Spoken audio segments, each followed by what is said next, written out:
فأنزل الله سكينته عليه وأيده بجنود لم تروها। আল্লাহ পাক তার মনের মধ্যে গভীর প্রশান্তি এবং স্বস্তি দান করলেন, আর এমন সৈন্য দিয়ে সাহায্য করলেন যে সৈন্যদেরকে তোমরা দেখতে পাও না। এভাবে করে রব্বুল আলামিন মুমিনদের বিপদে আপদে মুসিবতে সব সময় আল্লাহ পাক মুসলমানদেরকে সাহায্য করেছেন। জোরে বলেন সুবহানাল্লাহ। মুমিনদের সাহায্যকারী আল্লাহ। তাই ইসলামী আন্দোলনের সাথে যারা আছে, যারা কর্মী, যারা নেতা, যারা মুমিন, যারা ঈমানদার, মেঘের মতো প্রচন্ড কালো মেঘ হয়ে চতুর্দিক থেকে অন্ধকারের মতো সে এসেছে বিপদ, কোন বিপদ না। আল্লাহ পাক সাহায্যকারী। কে সাহায্যকারী? জোরে বলেন সাহায্যকারী কে? আল্লাহ সুবহানাহু ওয়া তাআলা, তিনি সাহায্যকারী, ভয় নাই। আল্লাহ পাকের উপর ঈমান আনলে পরে কলিজার ভিতরে দুর্জয় সাহসের সৃষ্টি হয়ে যায়, কোনো ভয় অন্তঃকরণে তার থাকে না। আল্লাহ পাক সাহায্য করেন। আর আল্লাহর উপরে ঈমান আনলে পরে রব্বুল আলামিন বলেছেন, ইয়া আইয়ুহাল্লাযীনা আমানু হাল আদুল্লুকুম আলা তিজারাতিন তুনজিকুম মিন আযাবিন আলীম। এমন একটা ব্যবসার কথা কি বলবো না যে ব্যবসায় তোমাদেরকে জাহান্নামের আযাব থেকে বাঁচায় দেবে। তার প্রথম কাজই হলো আল্লাহর প্রতি ঈমান আনা। ঈমান আনলে পরে এই সমস্ত গুণ তৈরি হয়ে যায়। আর ঈমানে সবচাইতে উপকৃত হয় সমাজের লোকেরা, রাষ্ট্রের লোকেরা, পরিবারের লোকেরা, দেশের মানুষ উপকৃত হয় মুমিনদের দিয়ে ঈমানের কারণে। তার কারণ হলো একজন মুমিন, একজন ব্যক্তি যখন ঈমানদার হয়, মুমিন হয়ে যায়, আল্লাহর প্রতি যখন প্রগাঢ় বিশ্বাস তার এসে যায়, তখন সেই ব্যক্তি নৈতিকতার মান তার বেড়ে যায়। জোরে বলেন সুবহানাল্লাহ। নৈতিক চরিত্রের উপরে সে প্রতিষ্ঠিত হয়, সে মিথ্যা বলতে সাহস পায় না। মুমিন ব্যক্তি মিথ্যা বলতে সাহস পায় না। কেন পায় না? মিথ্যা বলতে সাহস পায় না, ঠকাতে সাহস পায় না, ওজনে কম দিতে সাহস পায় না, শয়তানি বদমাশি করতে সাহস পায় না। তার কারণ হলো আল্লাহ পাক বলে দিয়েছেন, মুমিন কোরআনের ভিতরে পড়েছে, ইয ইয়াতালাক্কাল মুতালাক্কিয়ানি আনিল ইয়ামিনি ওয়া আনিশ শিমালি কাঈদ। দুজন নিয়ন্ত্রণকারী ফেরেশতা তোমার ডানে এবং বামে বসে বসে তোমাকে নিয়ন্ত্রণ করছে। কোথায় যাও, কি করো, এই ফেরেশতারা বসে বসে সব দেখতেছে। মা ইয়ালফিযু মিন কাওলিন ইল্লা লাদাইহি রাকীবুন আতীদ। মানুষ এমন কোনো কথা বলে না যা ফেরেশতারা রেকর্ড না করে, সব রেকর্ড হয়ে যায়। তাই মুমিন ব্যক্তি দায়িত্বহীন কথা বলতে পারে না। মুমিন ব্যক্তির চরিত্র ভালো হয়ে যায়। সে যে কথা বলে বুঝে শুনে কথা বলে, সে যে ওয়াদা করে বুঝে শুনে ওয়াদা করে। যেহেতু সবকিছুর জবাব কিয়ামতে দিতে হবে। কোথায় দিতে হবে? কোথায় দিতে হবে? কিয়ামতে আল্লাহর দরবারে জবাব দিতে হবে। মহান আল্লাহ রাব্বুল আলামিন বলেছেন, ওয়ালাকাদ খালাকনাল ইনসানা ওয়া না'লামু মা তুওয়াসবিসু বিহি নাফসু।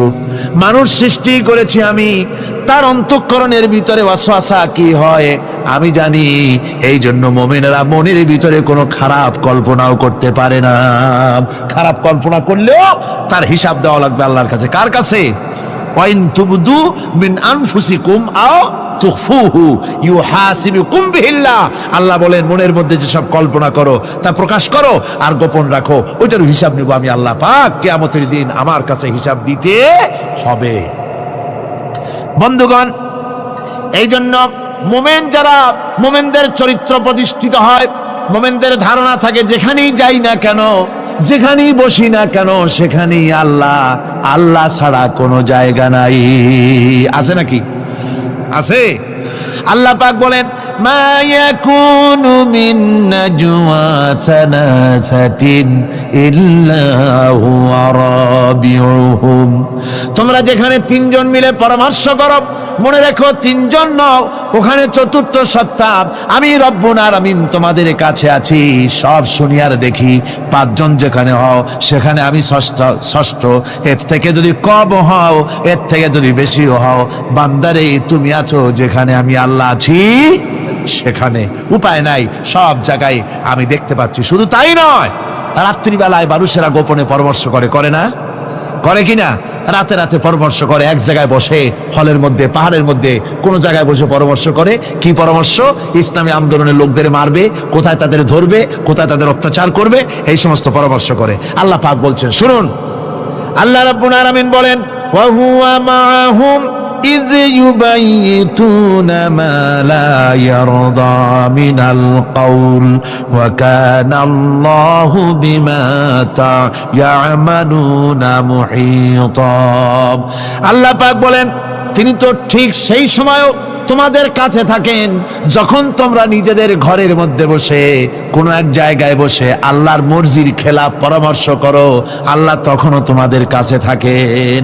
আল্লাহর ইহাতা থেকে, আল্লাহর কর্তৃত্ব থেকে বেরিয়ে যাওয়ার কোনো উপায় নাই। সুতরাং গোপনে বলেন, প্রকাশ্যে বলেন, যেভাবেই যা কিছু করা হোক না কেন, আল্লাহর কাছে আমাদের সমস্ত অপরাধগুলি ধরা হয়ে যায়। আর এটাই হচ্ছে ইমানের সীমা পরিসীমা। তিলকা হুদুদাল্লাহি ফালা তা'তাদুহা, তিলকা হুদুদুল্লাহ, এটাই হচ্ছে আল্লাহর সীমানা। ইমানের এই সীমারেখা বজায় রেখে ইমানের উপরে মজবুত করে কোনো ব্যক্তি, পরিবার, সমাজ, রাষ্ট্র যদি তৈরি হয়, তাহলে সেই সমাজই শান্তি আসে, সেই সমাজই আরাম আসে, সেই রাষ্ট্র শান্তিপূর্ণ হয়, সেখানে দিন কায়েম হয়, মানুষ সুখ সমৃদ্ধি খুঁজে পায়। রাসূলের প্রতি কি ভালোবাসা দেখেছেন হযরত উম্মে হাবিবা রাদিয়াল্লাহু তাআলা আনহা, আমাদের মা আবু সুফিয়ান রাদিয়াল্লাহু তাআলা আনহু, তার মেয়ে।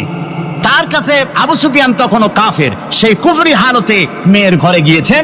যাওয়ার পরে হযরত উম্মে হাবিবা, বাপ যখন বসতে গিয়েছেন, তখন উম্মে হাবিবা বলছেন যে আব্বা একটু দাঁড়ান। এই অবস্থায় দাঁড়াতে বলে বিছানাটা উল্টায়া দিয়া তারপরে বললেন যে বসেন। বাপ মনে খুব দুঃখ পেলেন। আবু সুফিয়ান বললেন, মা উম্মে হাবিবা, আমি তোমার পিতা, ভালো একটা বিছানা থাকলে তাই বিছায় দেওয়া উচিত ছিল, আর তুমি বিছানাটা উঠাইয়া তারপরে আমার খালি জায়গায় বসতে বললা, আমি তোমার ব্যবহারে আহত হলাম।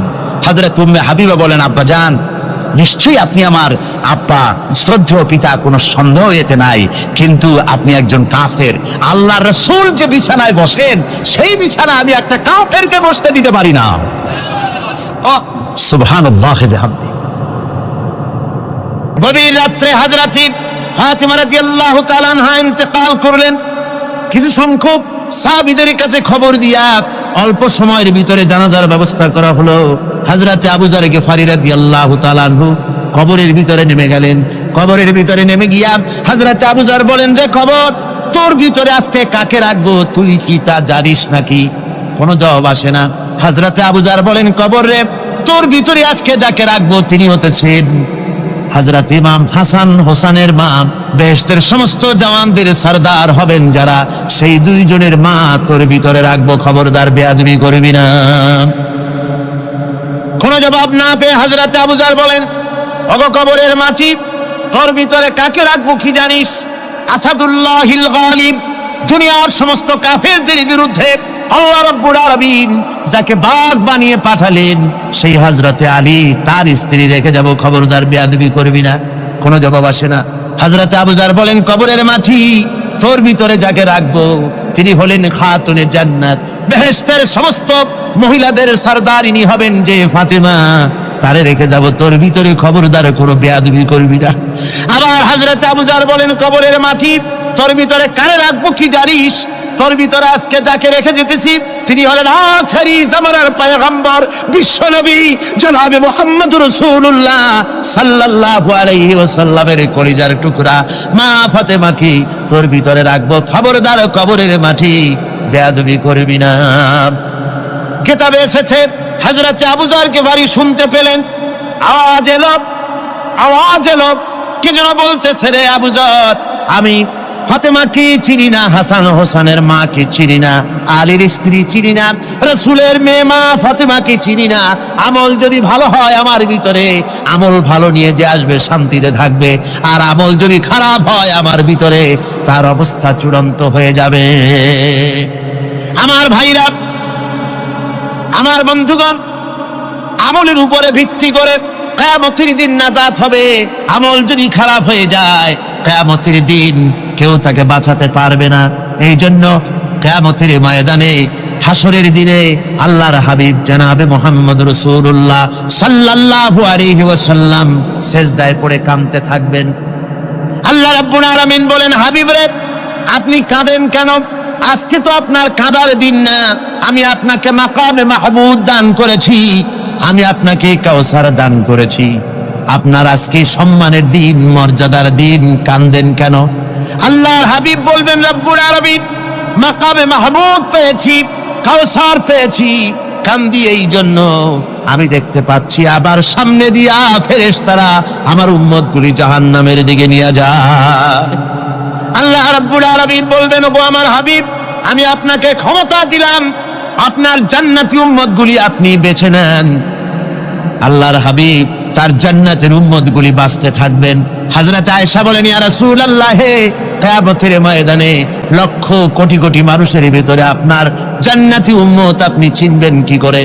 হুজুর বলেন, আয়েশা কোন একটি ঘোড়ার কপাল যদি থাকে সাদা, এই সাদা কপালওয়ালা ঘোড়াটা যদি অসংখ্য ঘোড়ার ভিতরে যদি হারিয়ে যায়, তাহলে সাদা কপালওয়ালা ঘোড়ার মালিক তার ঘোড়াকে পাবে কিনা বলো? হযরত আয়েশা বলেন, হুজুর অনায়াসে পাবে।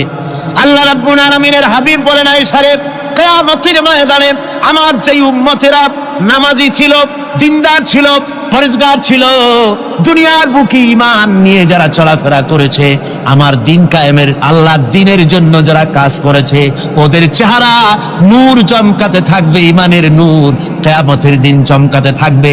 সেই ঈমানের নূর দেখে দেখে আমি আমার জান্নাতি উম্মতগুলি আমি বেছে নেব। নবীজি বলেছেন, কন্যার পিতাদেরকে গালি দিও না। অনেকে টিটকারি করে, বারবার মেয়ে হয় ছেলে একটাও হয় না, সেই জন্য টিটকারি বটকারি করে। আল্লাহ নবী বলেছেন, মেয়ের পিতাকে গালি দিও না, ঠাট্টা করো না, যেহেতু আমি মুহাম্মদ রাসূলুল্লাহ সাল্লাল্লাহু আলাইহি ওয়াসাল্লাম আমি মেয়েদের পিতা, আমি নিজে মেয়েদের পিতা। খাও না, মেয়েদের পিতাকে গালি দিও না। রাসূলুল্লাহ বলেছেন, আকাশের নিচে জমিনের উপরে খাদিজার মতো মহিলা আর নাই। সেই হযরতে খাদিজা রাসূলের 4টি মেয়ে পেটে ধারণ করেছিলেন। সুবহানাল্লাহ।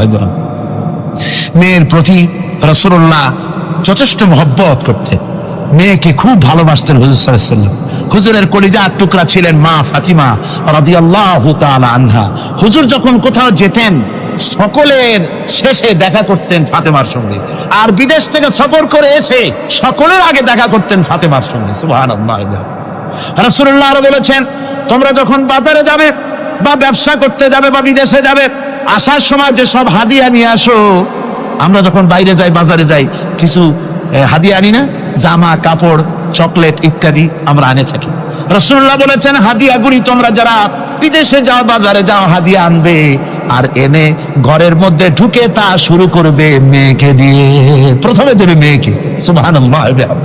মেয়ের মর্যাদা ইসলামে সব চাইতে বেশি। কোন যুগে? যে যুগে মেয়ে হলে পরেই মাটির নিচে ঘেরে রাখতো, আছাড় মেরে মেরে ফেলে দিত। বেআইয়ি যামবিন কুতিলাত, কোন অপরাধে তাদেরকে হত্যা করা হলো। আল্লাহ পাক কোরআনে কারীমের মধ্যে বলেছেন, তাদের অপরাধ আর কিছু না, তারা নারী, এই জন্য তাদেরকে মেরে ফেলা হতো। রাসূলুল্লাহ তাদের ইজ্জত দিলেন। সুবহানাল্লাহ বিহামদিহি।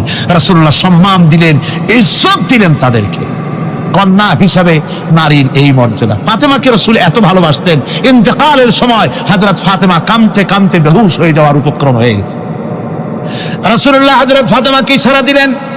হযরত ফাতেমা তার কান নিয়ে রাসূলুল্লাহ মুখের কাছে লাগাই দিলেন। আল্লাহ নবী কি যেন বললেন কানে কানে, হযরত ফাতেমার কান্না বন্ধ হয়ে গেল। হযরত আয়েশা বলেন, মা রাসূলুল্লাহ তোমার কানে কানে কি বললো আর তোমার কান্না বন্ধ হয়ে গেল? হযরত ফাতেমা বলেন, ইয়া আম্মা জান, আমার আব্বা আমার কানে কানে বললো, মা ফাতেমা তুই কাঁদিস না, তোর কান্না আমার বরদাস্ত হয় না, তোমাকে কাঁদতে হবে না।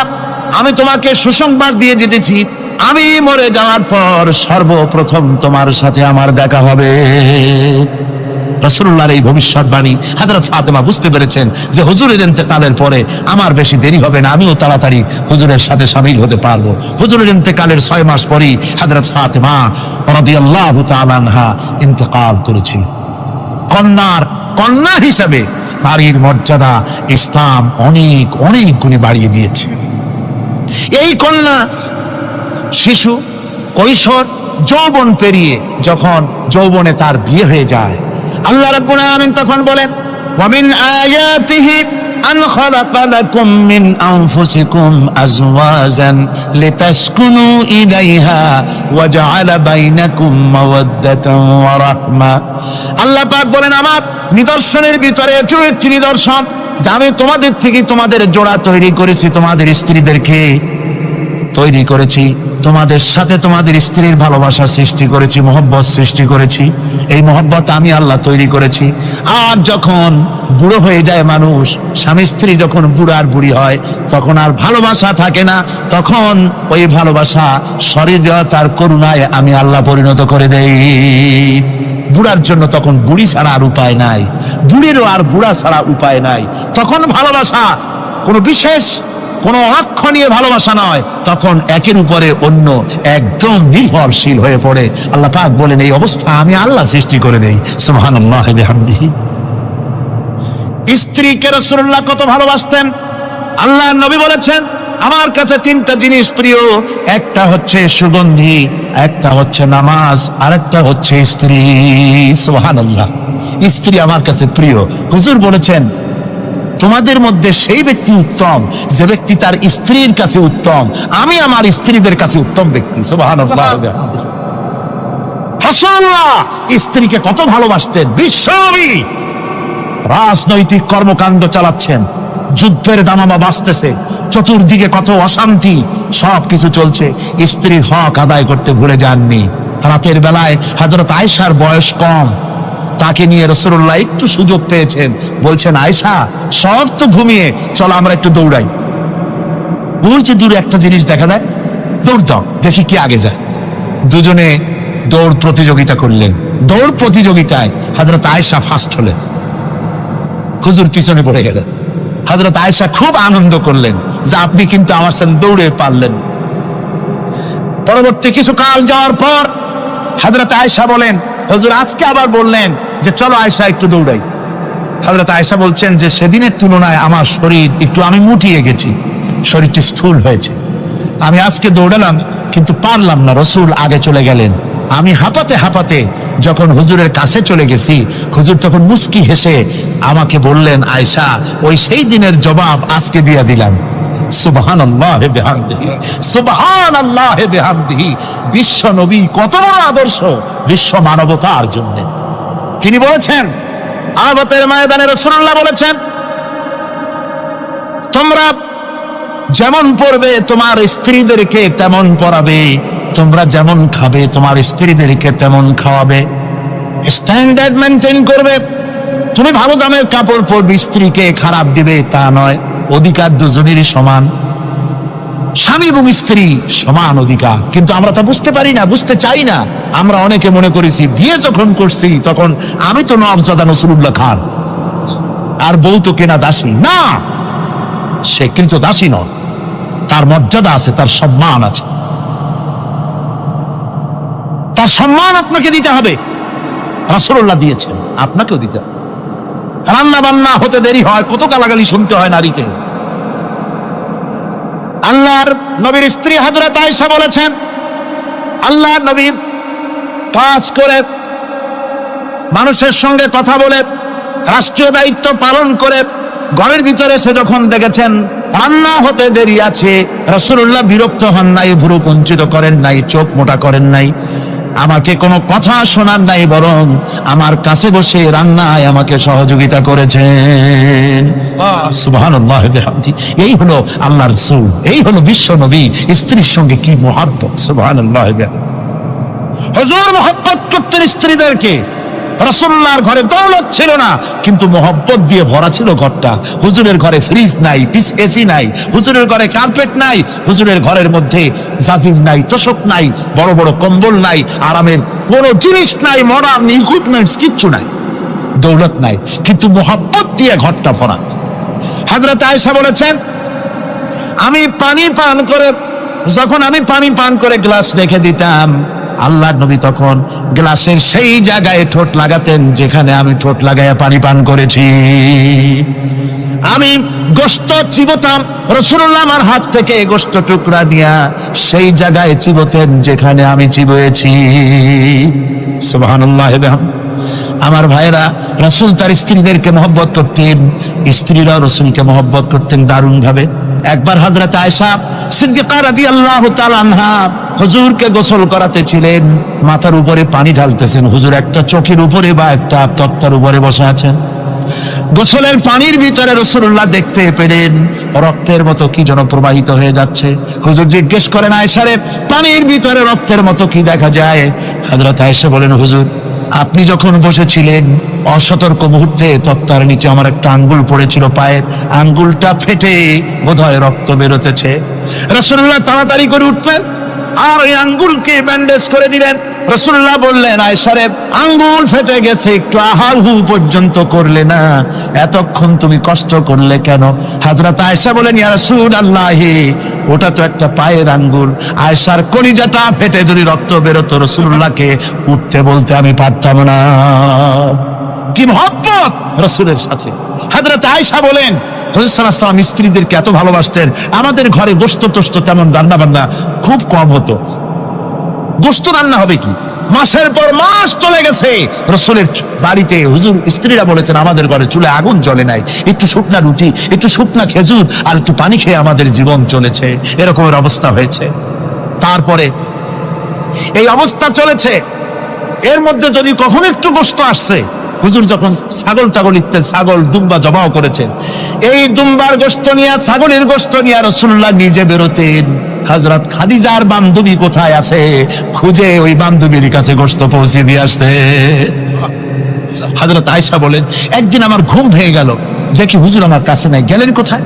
খুঁজতে খুঁজতে যায় দেখি মসজিদে নববীর ভিতরে হুজুর হাত তুলে বসে আছেন, মোনাজাত করতেছেন। আমি পেছনে গিয়ে হাত তুললাম, আমি শুনতে পাচ্ছি নবীজি দোয়া করছেন, রব্বুল আলামিন কিয়ামতের ময়দানে যেদিন সন্তান তার পিতাকে ভুলে যাবে, মা তার সন্তানকে হারায় ফেলবে, ওই কঠিন হাসরের ময়দানে আমি যেন আমার খাদিজাকে হারাইয়া না যাই। মুনাজাতের শেষে হযরত আয়েশা বলেন, ইয়া রাসূলুল্লাহ, খাদিজার কথা আপনার এত কেন বারবার মনে পড়ে? একটা বুড়িরে বিয়ে করেছিলেন 25 বছর বয়সের সময়, 40 বছর বুড়ি, তার কথা কেন এত মহব্বত আপনার মনে পড়ে? তার থেকে যুবতী মেয়ে, সুন্দরী মেয়েকে আপনার স্ত্রী হিসেবে আপনি পান নাই। হুজুর বলেন, আয়েশা রে, খাদিজার সম্পর্কে এমন কথা তুমি আর বলো না, তোমরা সবাই আমার সুখের দিনের স্ত্রী, আর খাদিজা আমার এমন সময় স্ত্রী ছিল যখন মক্কায় আমার আশ্রয় ছিল না, তামাম মক্কা নগরীতে আমার আশ্রয় ছিল না। খাদিজার সঞ্চিত সমস্ত ধনরাশি ইসলাম কবুল করার পর দুহাতে খাদিজা বিতরণ করে দিয়েছে। হযরত আয়েশা বলেন, হুজুর আমার গোস্তাকি মাফ করে দেন, আমি আর এরকম বলবো না, তবে খাদিজা সম্পর্কে আমার কিছু একটু শোনান। হুজুর বলেন, আয়েশা রে শোনো, গভীর রাত যত রাত হোক না কেন ইসলামের দাওয়াত দিয়ে দিয়ে গভীর রাত্রে আমি যখন বাসায় ফিরেছি, ঘরে এসেছি, দরজায় একটা মাত্র ডাক দিয়েছি, খাদিজা, অমনি দরজা খুলে গেছে। আমি জিজ্ঞেস করেছি, খাদিজা রে, যত রাত্রে আসলাম, যতবার আসলাম, একটা ডাকের বেশি লাগলো না, তুমি কি ঘুমাও না? হযরতে খাদিজা বলেছেন, ইয়া রাসূলুল্লাহ, আমার মনের ভিতরে ভয় থাকে, আল্লাহর রাসূল দিনের খেদমতে বাইরে আছেন, আমি যদি আরামে বিছানায় ঘুমায় থাকি আর নবীজি দরজার কাছে দাঁড়ায় আমারে ডাকাডাকি করবেন, উঠতে যদি দেরি হয়ে যায় নবীজির সঙ্গে বেয়াদবি হয়ে যাবে, এই মনে করে আপনি না আসা পর্যন্ত দরজার সাথে পিঠ লাগাই আমি দাঁড়াইয়া দাঁড়াইয়া ঘুমাই। আমার ভাইরা, হযরতে খাদিজার ইজ্জত স্বয়ং আল্লাহ দিয়েছেন। কে দিয়েছেন? হাদিস শরীফে এসেছে, রাসূলুল্লাহ জাবালে নূরে বসা, গাড়ে হেরার ভিতরে বসা, হযরতে জিবরাইল রাসূলুল্লাহর সঙ্গে কথা বলতেছেন। একটু পরে হযরতে জিবরাইল বলেন, ইয়া রাসূলুল্লাহ, আমি আর এখানে বসবো না, আমি এখন চলছি, আমি দেখতে পাচ্ছি খাদিজা আসতেছে আপনার জন্য খাবার নিয়ে। খাদিজা যখন আপনার কাছে পৌঁছে যাবে, আপনি খাদিজাকে শোনায় দিবেন আল্লাহ রাব্বুল আলামিন খাদিজাকে সালাম জানাইছে। সুবহানাল্লাহ, সুবহানাল্লাহ। রাসূলুল্লাহর কাছে হযরতে খাদিজা যখন আসলেন, হুজুর বললেন, খাদিজা, আজকে তোমার জন্য দারুণ সুখবর। বলে কি? বলে আল্লাহ পাক জিবরাইল কেমন উঠে গেল আমার কাছ থেকে, জিবরাইল বলে গেল আল্লাহ তোমাকে সালাম বলেছে। হযরত খাদিজা কেঁদে ফেললেন, বললেন, ইয়া রাসূলুল্লাহ, আমার নারী জন্ম সার্থক, আল্লাহ আমাকে সালাম বলেছে, এর জবাব কেমনে দিতে হয় হুজুর আমি তো জানি না, আপনি আমার পক্ষ থেকে আল্লাহর সালাম কিভাবে দেওয়া লাগে আপনি দিয়ে দিন, আমি তো বুঝি না কেমনে আল্লাহর সালামের জবাব দেব। হুজুর বললেন, খাদিজা, শুধু আল্লাহ নয়, জিবরাইলও তোমাকে সালাম বলে গেছে। হযরতে খাদিজা বললেন, হযরত জিবরাইলকে আমার সালামের জবাবটা ওয়া আলাইকুমুস সালাম বলেন। হযরত খাদিজার এই মর্যাদা ছিল। আমার ভাইরা, রাসূল পাক সাল্লাল্লাহু আলাইহি ওয়াসাল্লাম এভাবে মহব্বত করেছেন স্ত্রীদেরকে। সুতরাং স্বামী স্ত্রীর মহব্বত আল্লাহ জান্নাতি নিয়ামত। কিসের নিয়ামত? যে ঘরের মধ্যে স্বামী স্ত্রীর মধ্যে মিল মহব্বত আছে, এটা বেহেশতের মতো, আর যেখানে মিল মহব্বত নাই, এটা জাহান্নামের মতো। ঠিক কি? সুতরাং মহব্বত করুন, বেশি বেশি স্যাক্রিফাইস করুন, বেশি বেশি স্যাক্রিফাইস করুন। নারীদের ব্যাপারে বলা হয়েছে, পুরুষকে বলা হয়েছে অধিকার আদায় করো, সব ব্যাপারে সমান অধিকার। কিন্তু নারীকে একটা ব্যাপারে বলা হয়েছে, নারী শোনো, পুরুষের মর্যাদা তোমার চাইতে আল্লাহ রাব্বুল আলামিন বেশি দিয়েছেন। আর রিজালু কাওয়ামুনা আলান নিসা, নারীদের উপরে পুরুষের প্রাধান্য আল্লাহ পাক দান করেছেন। একদিন একজন সাহাবী বলেছিলেন, ইয়া রাসূলুল্লাহ, জংলি উট দেখলাম আপনার পায়ের উপরে সেজদায় পড়ে গেল, আপনি যদি আমাদেরকে অনুমতি দিতেন না, আপনাকে আমরা সেজদা করতাম। আল্লাহ নবী বললেন, মানুষ মানুষকে সেজদা করা এ পারমিশন যদি আমি দিতাম, তাহলে দুনিয়ার সমস্ত স্ত্রীদেরকে বলতাম তারা যেন তাদের স্বামীকে সেজদা দেয়। স্বামীর মর্যাদা এখানে বেশি। সুতরাং অধিকার সমান, কোনো সন্দেহ নাই, কিন্তু স্বামীর একটা আলাদা মর্যাদা আছে, সেই সম্মানও তাকে দিতে হবে। এরপরে এই সমান অধিকারের ভিত্তিতে স্বামী স্ত্রী চলতে থাকে, মাঝখানে আল্লাহ পাক তাদেরকে সন্তান দান করেন। আল্লাহ তাদেরকে, নারীকে লেখাপড়ার অধিকার দিয়েছেন, ইসলাম তাকে লেখাপড়ার অধিকার দিয়েছে, শিক্ষার অধিকার দিয়েছে। হযরত আয়েশা সিদ্দিকা রাদিয়াল্লাহু তাআলা আনহা শিক্ষয়িত্রী ছিলেন, হাফেজা ছিলেন, হাদিসের হাফেজা ছিলেন, কোরআনের হাফেজা ছিলেন, হাজার হাজার সাহাবায়ে কেরামদের তিনি ওস্তাদ ছিলেন। সুবহানাল্লাহ বলেন। নারীদের ব্যাপারে অধিকাংশ মাসালা হযরত আয়েশা সিদ্দিকা রাদিয়াল্লাহু তাআলা আনহার অবদান। সুবহানাল্লাহ। নারী যুদ্ধ করেছে, যুদ্ধের ময়দানে নারীর অধিকার আছে। নারী চাকরি করতে পারবে, নারী ব্যবসা করতে পারবে, নারী লেখাপড়া করতে পারবে, নারী সেনাবাহিনীতে যেতে পারবে, নারী সব করতে পারবে, কিন্তু পর্দার মাধ্যমে। একটা লোক গিয়ে কাঁদতেছিল মুসলমান হওয়ার পরও। হুজুর কয়, কান্দো কেন? কই যে আমার গুনাহ কি মাফ হয়েছে? হুজুর বলেন, হ্যাঁ মাফ হয়ে গেছে, কলেমা পড়ছো, মাফ হয়ে গেছে। কয় যে হুজুর আমি তো মারাত্মক গুনাহ করছি। বলে কি? বলে আমার একটা মেয়ে, সেই মেয়েটাকে নিয়ে আমি ঘটনা লম্বা, আমি সংক্ষেপে বলতেছি, মেয়েটাকে ফাঁকি দিয়া তারা আমি মারবো, বুঝতে দেই নাই আমার বউরে। বললাম চলো বেড়াইতে যাই, মেয়েটা আমার সাথে সাজাই দিয়েছে, তার মা বেড়াতে নিয়ে যাবো এই কথা মনে করে। মেয়েটা কদ্দূর যায়, আবার আব্বা আব্বা বলে আমার দিকে ফিরে আসে, আবার পিছনে থাকে, আবার আব্বা আব্বা বলে জড়ায় ধরে। এইভাবে করতে করতে যখন নির্জন এলাকায় গেলাম, আমি পাহাড়ের পাশে গর্ত খোঁড়া আরম্ভ করলাম। গর্ত খুঁজি আর মাটি ছিটে এসে আমার দাড়িতে লাগে। বাচ্চা মেয়েটা আমার কাছে এসে দাড়ি দিয়ে ধুল ঝাড়ায় দেয়, কয় আব্বা তোমার দাড়িতে ধুল লাগতেছে, তুমি এই কষ্ট করতেছো কেন?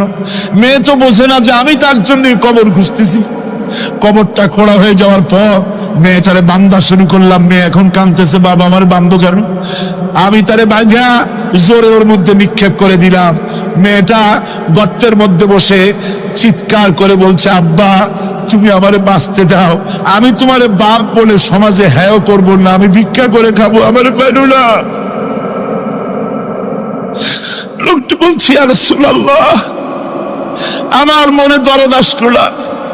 আমি একটা পাথর উঁচু করে আমার মেয়ের বুক লক্ষ্য করে জোরে মেরে দিলাম। বুকটা ফেটে রক্ত ফিনকি দিয়ে উঠলো, আর মেয়ের বুক থেকে আওয়াজ বেরোলো, আব্বা।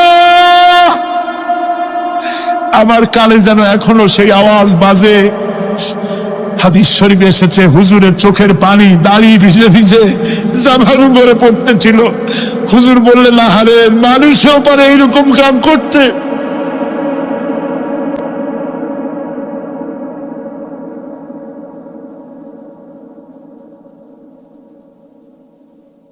পৃথিবীতে নারীর যখন কোনো সম্মান ছিল না, মর্যাদা ছিল না, সেই সময় আমার রাসূল, আমার বিশ্বনবী নারীদেরকে সম্মানের হাত ধরে গর্তের ভিতর থেকে উঠাইয়া রানীর সিংহাসনে বসায় দিলেন। সুবহানাল্লাহ। মায়ের মর্যাদা দিয়ে দিলেন। সুবহানাল্লাহ। নারীরা আমাদের মায়ের জাত। নারীরা আমার কি এর জাত? মায়ের জাত।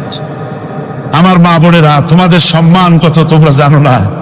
আমরা পুরুষ, আমাদের পায়ের তলে জুতা, আর তোমরা আমাদের মায়ের জাত, তোমরা নারী, তোমাদের পায়ের তলে আল্লাহর জান্নাত, আল্লাহর ব্যস্ততা তোমাদের পায়ের তলে।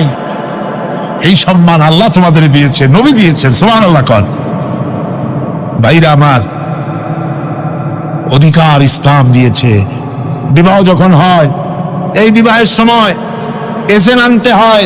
আর বিবাহ হচ্ছে বিবাহ বৈঠক, এজেন্ট আনার জন্য ওই যে কি জানি কয়, ম্যারেজ রেজিস্ট্রার বা মূল বিষয়ে কার অনুমতি আগে নেয়? বলেন কার অনুমতি? তাহলে অধিকার ইসলাম পুরুষে দিল না মেয়ে লোকে দিল?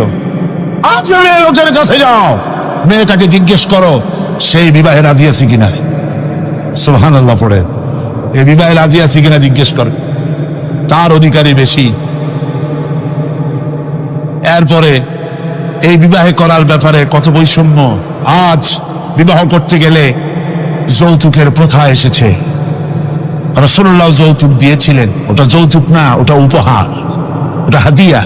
রাসূলুল্লাহ তোহফা দিয়েছিলেন হুজুরের জামাই। সুবহানাল্লাহ, কি জামাই! এক জামাই তো জিন্নুর আইন, যাকে ফেরেশতারা পর্যন্ত লজ্জা করতো যারে দেখে, হযরত ওসমান রাদিয়াল্লাহু তাআলা আনহু। আর একজন হযরত আলী কাররামাল্লাহু ওয়াজহাহু। হযরত আলী, যার সম্পর্কে রাসূল পাক সাল্লাল্লাহু আলাইহি ওয়াসাল্লাম যাকে কত সম্মান দিয়েছেন, কত মর্যাদা দিয়েছেন, এই হলো হযরত আলী হুজুরের জামাই। আনা মাদিনাতুল ইলম ওয়া আলিউম বাবুহা, আমি হলাম জ্ঞানের রাজ্য, আর আলী হলো সেই রাজ্যে প্রবেশের দরজা। সুবহানাল্লাহ। ভাইরা, এই হলো জামাই। আর মেয়ে খাতুনে জান্নাত, বিনতে রাসূল, বেহেশতের সমস্ত রমণীদের সরদারিনী মা ফাতিমাতুজ জাহরা রাদিয়াল্লাহু তাআলা আনহা। কি উপহার দিলেন বিয়েতে রাসূল! এই মেয়ে আর এই জামাই। উপহার হলো খেজুরের ছোবড়ার একটা তোশক, পানি উঠাবার জন্য একটা মশক, আর আতা পেশা একটা জাতা। এই হলো নবীর মেয়ে আর জামাইয়ের জন্য উপহার। রাসূলের প্রতি কি ভালোবাসা দেখেছেন হযরত উম্মে হাবিবা রাদিয়াল্লাহু তাআলা আনহা, আমাদের মা আবু সুফিয়ান রাদিয়াল্লাহু তাআলা আনহু, তার মেয়ে। তার কাছে আবু সুফিয়ান তখনও কাফের, সেই কুফরি হালতে মেয়ের ঘরে গিয়েছেন। যাওয়ার পরে হযরত উম্মে হাবিবা বাপ যখন বসতে গিয়েছেন, তখন উম্মে হাবিবা বলছেন যে আব্বা একটু দাঁড়ান। এই অবস্থায় দাঁড়াতে বলে বিছানাটা উল্টায়া দিয়া তারপরে বললেন যে বসেন।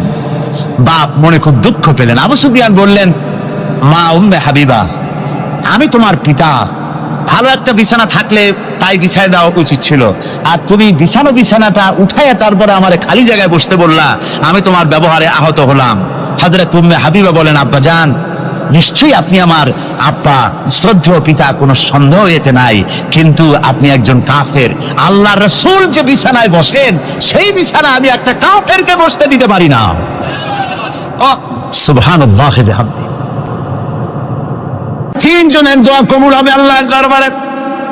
তার মধ্যে একজন হলেন মাজলুম ব্যক্তি, যে ব্যক্তি অত্যাচারিত, সে ব্যক্তি মুসাফির, প্রবাসী, তার দোয়া কবুল হবে। আর মা বাপ যদি সন্তানের জন্য দোয়া করে, ওই দোয়া আল্লাহ রব্বুল আলামিনের দরবারে মঞ্জুর হয়ে যায়। আল্লাহ রব্বুল আলামিন মা বাপ সম্পর্কে বলেন, মা বাবের জন্য আমার কাছে দোয়া করবি বান্দারা, আমার কাছে দোয়া করবি। দোয়াটা আল্লাহ পাক শেখাচ্ছেন, রব্বিরহামহুমা কামা রাব্বায়ানি সাগীরা। পড়েন সবাই, রব্বিরহামহুমা কামা রাব্বায়ানি সাগীরা। একটু জিকির করেন, লা ইলাহা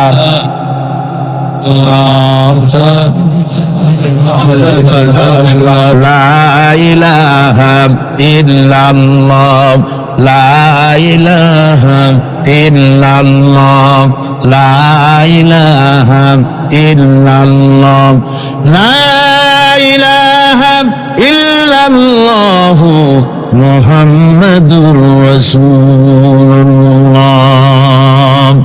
আমার ভাইরা, আল্লাহ পাক শিখাচ্ছেন, বান্দা তোর মা বাপের জন্য আমার কাছে দোয়া কর। আয় আল্লাহ, আয় রব, আয় আমার প্রভু, আমার মা বাপ যেমন ছোটবেলায় আমাকে স্নেহের কোলে লালন পালন করেছে, আয় আমার আল্লাহ তুমি আমার মা বাপকে তোমার রহমতের কোলে লালন পালন করো।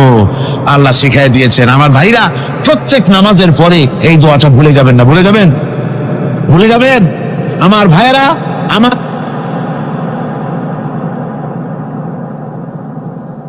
وَوَصَّيْنَا الْإِنسَانَ بِوَالِدَيْهِ إِحْسَانًا حَمَلَتْهُ أُمُّهُ كُرْهًا وَوَضَعَتْهُ كُرْهًا। আল্লাহ পাক বলেন, আমি পৃথিবীর সমস্ত মানব মণ্ডলীকে উপদেশ দিয়েছি, মা বাপকে সম্মান করো, শ্রদ্ধা করো, তাদের উপকার করো। তার কারণ হলো তোমার মা তোমাকে গর্ভে ধারণ করেছে অত্যন্ত কষ্টের সাথে। আল্লাহ বলতেছেন, মা তোমাকে গর্ভ ধারণ করেছে অত্যন্ত কষ্টের সাথে, এরপরে তোমাকে ডেলিভারি করেছেন অত্যন্ত কষ্টের সাথে, তোমাকে ডেলিভারি করেছেন। গভীর রাত্রে মানুষ সব ঘুমায় যায়, গর্ভবতী মা ঘুমাতে পারে না, সন্তান পেটের ভিতরে হাঁটু দিয়া গুঁতা মেরেছে, পা দিয়া লাথি মেরেছে। মা চরম শীতের রাত্রে, প্রচন্ড শীতের রাতে গায়ের লেপটা সরাই দিয়া মা একবার দাঁড়ায় আর একবার বসে, একবার দেওয়ালের সাথে হেলান দিয়া দাঁড়ায়, কষ্ট করে রাতটায় কাটায় দেয়। আবার সারাদিন সংসারের জন্য কাজ করেছেন, রান্না বান্না করেছেন, মা সকলকে খাওয়াইয়া মা শেষের দিকে খেতে গেছেন। যখন নিজে খেতে গেলেন, আবার ক্ষুধা নিয়ে খেতে বসেছেন, পেটের ভিতরে সন্তান লাথি মেরেছে, পেটের মধ্যে ঘুষা মেরেছে, হাঁটু দিয়া গুঁতা মেরেছে, ভরা পেটে, পেটের ভিতরে সন্তান গুঁতা মারলো হাঁটু দিয়া, মাথা দিয়া। মা ক্ষুধা রয়েছে, পেটে খেতে পারলেন না, বেদনা শুরু হয়েছে। খাবারের থালাটা ঠেলে দিয়ে মা দাঁড়ালেন, বসলেন, চোখের পানি ফেললেন। এভাবে করে মা একটা দুইটা দিন নয়, 10টি মাস পর্যন্ত সন্তানটাকে পেটের মধ্যে নিয়ে, একটা জীবিত মানুষ আর একটা জীবিত সন্তান পেটের মধ্যে নিয়ে নড়াচড়া করছেন, চলাফেরা করছেন। কিতাবের মধ্যে এসেছে, রাতের বেলায় মা যে ঘুমাতে পারেন না সন্তানের নড়াচড়ার কারণে, রাতভর ইবাদত করলে যত সওয়াব পাওয়া যেত, আল্লাহ ওই সওয়াব মায়ের আমলনামায় লিখে দেন। সন্তান পেটে থাকার কারণে খেতে পারে না, পেট ভরে ক্ষুধায় কষ্ট পায় মা, এই জন্যে 10 মাস ধরে রোজা রাখলে যে সওয়াব হতো, আল্লাহ রাব্বুল আলামিন মায়ের আমলনামায় রোজার সওয়াব লিখে দেন। 10 মাস পরে গেল, সন্তান ডেলিভারির সময় চলে এলো, মায়ের মন বিমর্ষ, সন্তান ডেলিভারি হবে, না জানি মরে যাই নাকি, না জানি অপারেশন লাগে নাকি, কি অবস্থা হবে। মা খেতে পারে না, মুখটা শুকায়া যায়। ডেলিভারির সময় যখন আসে, মতবের কাছ থেকে বিদায় নিয়ে যায়, স্বামীকে একান্তে গোপনে ডেকে নিয়ে বলে, প্রাণের স্বামী, দীর্ঘদিন একসঙ্গে ঘর কন্যা করেছি, অপরাধ হয়ে যেতে পারে, আমারে মাফ করে দিও। আমার মনে হয় এবার আমি আর বাঁচবো না, সংসার থাকলো, চাবি থাকলো, সব বুঝে নাও, আমারে মাফ করে দিও। মা চলে গেল সতিকা গৃহে, ক্লিনিকে চলে গেল, অপারেশন থিয়েটারে চলে গেল, অথবা ডেলিভারির জায়গায় চলে গেল। ডেলিভারি পেইন শুরু হয়ে গেল, বেদনা শুরু হয়ে গেল। এক একটা বেদনা যেন মায়ের এক একটা মৃত্যু যন্ত্রণা শুরু হয়ে যায়। এমন যন্ত্রণা, প্রসব বেদনা দুনিয়ার ভুক্তভোগী মা ছাড়া আর কেউ জানে না। এই চরম বেদনার ভেতর দিয়ে, চরম কষ্টের ভিতরে মা যখন একটা বাচ্চা প্রসব করলো, জিহাদের ময়দানের মতো মা রক্তাক্ত হয়ে গেলেন, সন্তান দুনিয়ায় এলো। মা তখন অস্থির থাকেন, এত বড় বিরাট কষ্টের ভিতরে। আল্লাহ রাব্বুল আলামিন বলেন, সন্তান যখন ডেলিভারি হয়ে গেল, মায়ের মনের ভিতরে আমি তখন এই ফিলিংস, এই টেন্ডেন্সি জাগ্রত করে দিই, দেখ কি হয়েছে। মা তখন দেখতে চায় কি হয়েছে। মায়ের সামনে যখন এত কষ্টে হৃদয় বিংড়ানো, কলিজার 32টি নারী ছেঁড়া যন্ত্রণার সন্তান যখন মায়ের চোখের সামনে আসে, আল্লাহ পাক বলেন, মা যখন তার ছেলের মুখের দিকে তাকায়, মেয়ের মুখের দিকে তাকায়, আল্লাহ বলেন 10 মাসের পেটে ধরা কষ্ট আর ডেলিভারির সব কষ্ট মায়ের মন থেকে মুছে ফেলে দেই। আল্লাহ রাব্বুল আলামিন বলেন, খবরদার দুনিয়ার মানুষ, এমন মায়ের সাথে নাফরমানি করবি না, এ মায়ের সাথে নাফরমানি করবি না, মাকে সম্মান করবি, মার কাছে দোয়া চাবি। দুনিয়ায় যদি সম্মান চাও, রিসেক্ট চাও, মায়ের পায়ে ধরে কাঁদো। মায়ের জাতি অনেক সম্মান তার। রাসূল করিম সাল্লাল্লাহু আলাইহি ওয়াসাল্লামকে প্রশ্ন করা হয়েছে, হুজুর খেদমত করবো কার? হুজুর কয় মায়ের। তারপরে কার?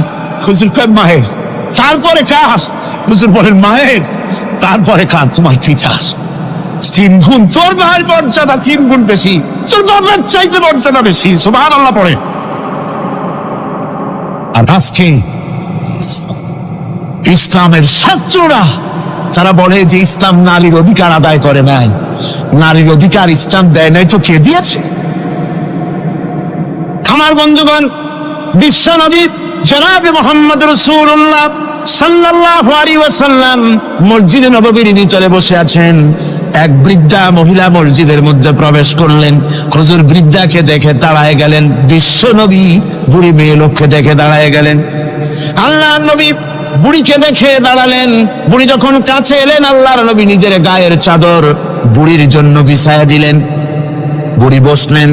এরপরে কথাবার্তা সারার পর বুড়ি যখন বিদায় হবেন, হুজুর আবার দাঁড়ালেন। বুড়ি মহিলা চলে গেলেন। সাহাবায়ে কেরাম বলেন, ইয়া রাসূলুল্লাহ, কিছুই বুঝলাম না, একজন বৃদ্ধা মহিলার জন্য বিশ্বনবী দাঁড়ান আর গায়ের চাদর বিছান, আমরা বড় আশ্চর্য হয়ে গেলাম। নবীজি বলেন, ও আমার সাহাবীরা, তোমরা জানো না এই মহিলাকে চিনতে পারো নাই?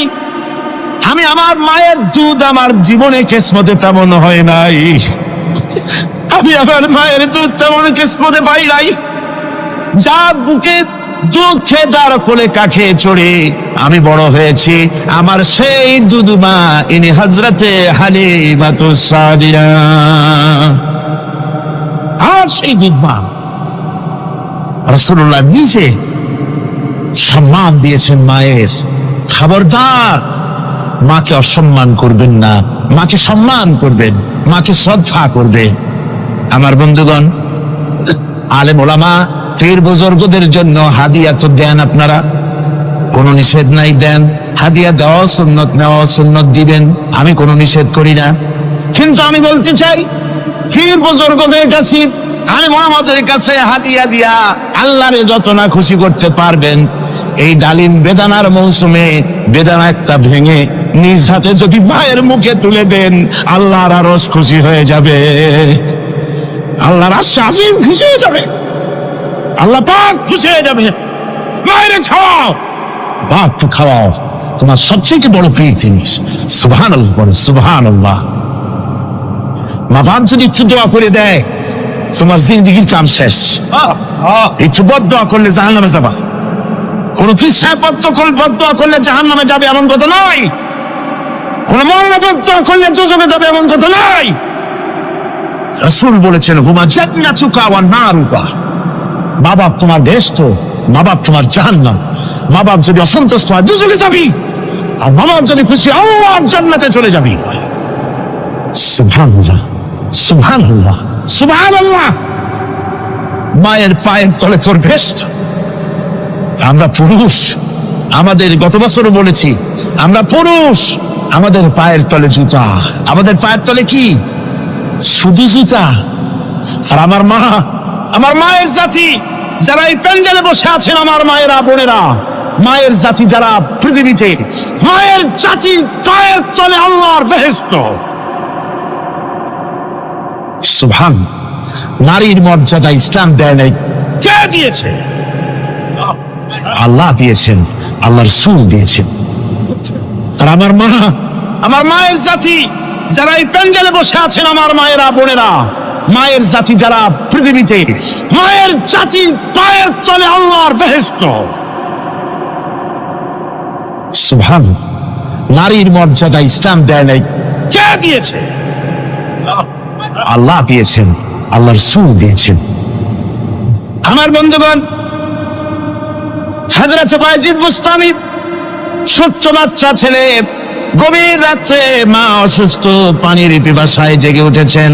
বাবারে পিপাসায় শেষ হয়ে গেলাম, পানি দাও। ছেলে ঘরের ভিতরে পানি না পেয়ে বাইরে দৌড়াদৌড়ি করলেন। অনেক দূর থেকে পানি নিয়ে এসে দেখেন মা ঘুমায় গেছেন। পানি নিয়ে দাঁড়ানো পৌষ মাস, মাঘ মাসের শীতের রাত, ফজরের সময় মায়ের ঘুম ভেঙে গেল। তাকিয়ে দেখেন বাইজিদ দাঁড়ানো, হাতে পানি থরথর করে কাঁপছে। জিজ্ঞাসা করে, বাইজিদ তুমি দাঁড়ানো কেন? ছোট্ট বাচ্চা বলে, মা পানি চেয়েছিলে তুমি গভীর রাত্রে, পানি ঘরে ছিল না, অনেক দূর থেকে আনতে হয়েছে। মা বলছে, ঘুমাও নাই কেন গ্লাস ছুঁয়া? বাচ্চা বলে, ঘুমাই নাই, তুমি যদি আবার পানি চাও সময় মতো যদি দিতে না পারি মা তোমার কষ্ট হবে, এই জন্য ফজর পর্যন্ত আমি দাঁড়ায় আছি, কখন তুমি পানি চাও। মা হাতের থেকে পানি নিয়ে পান করলেন। বাইজিদকে বিছানার উপরে আরাম করে কম্বল দিয়ে ঘুম পড়াইয়া দিলেন। হযরত বাইজিদের মা উযু করে ফজরের নামাজ পড়ে সিজদায় চলে গেলেন। চিৎকার মেরে কেঁদে বলেন, আমার রব, আমার আল্লাহ, আমি আমার বাইজিদের মা, আমি মা হয়ে বাইজিদের জন্য দোয়া করি। বাইজিদ আমার জন্য আজকে যা করেছে, আমি মা, আমার কলিজা ঠান্ডা হয়ে গেছে। হায় আল্লাহ, আমি বাইজিদের জন্য দোয়া করি, তুমি তাকে সুলতানুল আরিফিন বানাইয়া দিও। মঞ্জুর হয়ে গেল আল্লাহ পাকের কাছে দোয়া। আমার ভাইরা, আল্লাহ পাক বলছেন, খবরদার আমার ইবাদতের পরে মা বাপ, আল্লাহর ইবাদতের পরে কারা? মা বাপ। মা বাপকে সম্মান করো, শ্রদ্ধা করো, মোহাব্বত করো, কিসমত খুলে যাবে, কিসমত খুলে যাবে। মা বাপকে সম্মান করো। হযরত আবু হুরায়রা রাদিয়াল্লাহু তাআলা আনহু রাসূলের সামনে এসে কাঁদতেছে। হুজুর বলছেন, আবু হুরায়রা কাঁদো কেন? কাঁদো কেন? রাতের বেলা কাঁদো। হযরত আবু হুরায়রা বলছেন, হুজুর আমাকে মা মেরেছেন। হুজুর বলছেন, মা মারলো কেন? কোন অপরাধ করেছো? কোন গোস্তাখি করেছো? আবু হুরায়রা বলছেন, না হুজুর, কোন গোস্তাখি করি নাই, তবে মারলো কেন? হযরত আবু হুরায়রা বলছেন, হুজুর আমি আপনার দরবার থেকে ফিরতে রাত হয়ে গিয়েছিল। মা জিজ্ঞেস করলেন, আবু হুরায়রা এত রাত্রে কোথায় ছিল? বললাম, আমি ছিলাম যে কদম চুমতে পারলে দুনিয়া ধন্য হয়, সেই দরবারে নববীর কদম মোবারক থেকে আসতে আমার দেরি হয়েছে। আমার মা মুশরিকা, আপনার নাম শুনে তার গায়ে আগুন জ্বলে উঠলো, আমাকে ধরে মারা আরম্ভ করলো, বলল, হয় আমার বাড়ি ছাড়বি আর না হয় মুহাম্মদ সাল্লাল্লাহু আলাইহি ওয়াসাল্লামের দরবার ছাড়বি। আমি বললাম, আমার মা, তুমি বুড়ি মানুষ, তোমার গায়ে যত শক্তি আছে সমস্ত শক্তি দিয়ে আমারে পিটাও, আমারে মারো। মারতে মারতে আমাকে বাড়ি থেকে তুমি বের করে দাও, তোমার বাড়ি শুদ্ধ, তামাম দুনিয়া ছেড়ে দিতে পারি, আল্লাহর নবীর কদম মোবারক ছেড়ে দিতে পারি না। হুজুর আমার মা আমাকে গলা ধাক্কা দিয়ে বের করে দিয়েছেন। হুজুর বলছেন, আবু হুরায়রা তোমার মা তোমাকে মেরেছে, তুমি আমার কাছে নালিশ করছো? আমার তো এখানে ইন্টারফেয়ার করার কিছুই নেই। সুবহানাল্লাহ, সুবহানাল্লাহ, মা তোমাকে মেরেছে, এখানে আমার করার কিচ্ছু নাই। বিশ্বনবী বলছেন, এত বড় পাওয়ারফুল নবী, লেজিসলেটিভ পাওয়ার, সারে আল্লাহ তাকে বানিয়েছেন শরীয়ত প্রণেতা। কোরআন শরীফ, কোরআন শরীফে শুধু হালাল ও হারামের, হালাল এবং হারামের, বৈধ এবং অবৈধের সীমারেখা শুধু কোরআনই ঠিক করেন, রাসূলের জন্য আল্লাহ ছেড়ে দিয়েছেন। আল্লাহ রাসূলও হারাম, হালাল এবং হারামের বৈধতা অবৈধতার সীমারেখা নির্ধারণ করেছেন। এত বড় ক্ষমতা তার, এত বড় পাওয়ারফুল বিশ্বনবী, তিনি বলছেন, মা মেরেছে, আমার করার কিছু নাই। চিন্তা করেন কত বড় কথা, এ কথার লোড কত। হযরত আবু হুরায়রা বলেন, ইয়া রাসূলুল্লাহ, মা আমাকে মেরেছেন, আমি আল্লাহর নবীর কাছে মায়ের বিরুদ্ধে নালিশ করতে আসি নাই। বললেন, কেন এসেছো? হযরত আবু হুরায়রা বলেন, হুজুর এসেছি একটা কারণে, আমি জানি আল্লাহ নবী যদি আল্লাহর দরবারে হাত উঠায়া কোন জিনিস বলে আল্লাহ রাব্বুল আলামিন সঙ্গে সঙ্গে মঞ্জুর করে নেন। হুজুর আমি এসেছি, মেহেরবানি করে দোয়া করুন আমার মাকে যেন আল্লাহ হেদায়েত নসিব করে দেন। আল্লাহ নবী হাত উঁচু করে বললেন, আল্লাহুম্মা হিদি উম্মা আবি হুরায়রা, আয় আল্লাহ আমি দোয়া করি আবু হুরায়রার মাকে তুমি হেদায়েত নসিব করে দাও। রাসূলুল্লাহ দোয়া করছেন আর আবু হুরায়রা সমানে দৌড়াচ্ছেন। তিনি দৌড়াচ্ছেন, পিছন থেকে কয়েকজনে আবু হুরায়রার জামা টেনে ধরেছে। দৌড়, তাদের জানা আবু হুরায়রা খুব ভদ্রলোক মানুষ, কোন ঝড় ঝামেলার মধ্যে থাকে না, রাগ সাগ করে না, চিৎকার মারে না, দৌড় মারে না, এত ভদ্র শরীর, দৌড়ায় কি না জানি কোন বিপদ বুদ্ধি ঘটে গেছে। পিছন থেকে জামা টেনে ধরে বলে দৌড়াও কেন? হযরত আবু হুরায়রা জামা সাহাবীর হাত থেকে ছিনায় নিয়ে বলেন, জামা ছেড়ে দাও, আমাকে দৌড়াতে দাও, আমি দৌড়াইয়া বাড়িতে দেখতে চাই, আমি দৌড়াই আগে আমার বাড়ি পৌঁছাতে পারলাম না, আমি যাওয়ার আগে আমার আল্লাহর নবীর দোয়া আমার বাড়ি পৌঁছে গেছে, আমি এইটা দেখতে চাই। হযরত আবু হুরায়রা বাড়িতে গিয়ে দরজা নক করলেন, ভেতর থেকে আওয়াজ এলো কে? হযরত আবু হুরায়রা বলেন, মা আমি তোমার আবু হুরায়রা ফিরে এসেছি। মা বলছেন, বাবা অপেক্ষা করো, দরজা খুলতেছি। হযরত আবু হুরায়রা বলেন, মায়ের গলার আওয়াজের ভিতরে শিরকিয়াতের কর্কশতা পেলাম না, মায়ের গলার আওয়াজের ভিতরে তাওহীদের গন্ধ পেলাম। আমার মনে হলো নবীজির নিক্ষিপ্ত তীর তার নিশানায় পৌঁছে গেছে।